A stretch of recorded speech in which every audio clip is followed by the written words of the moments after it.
एखाद्यानं घुंगरू घातले की गेला पुरुषपणाला तडा. अवघडच आहे की गड्या या पुरुषपणाचं. पण तुम्हाला सांगू, मी सुद्धा हेच सो कॉल्ड पुरुषपण जपून ठेवण्याच्या पिंजऱ्यात वयाच्या 35 वर्षापर्यंत अडकलो होतो.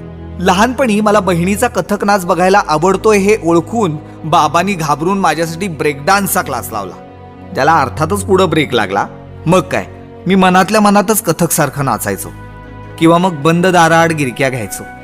कधी स्क्रीनवर तर कधी प्रत्यक्ष कथकचे कार्यक्रम डोळे भरून बघायचो.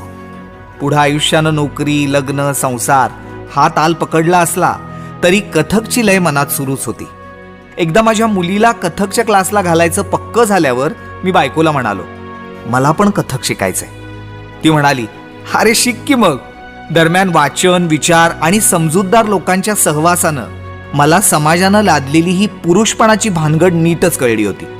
आणि मग वाटायला लागलं, रोजचं काम असो, कला किंवा मग कोणताही ज्ञानव्यवहार, हे बाईचं हे पुरुषाचं असा पिंगा घालण्यापेक्षा लाईफला काहीतरी अर्थ येईल आणि जगण्यात मजा येईल असं करत राहायचं.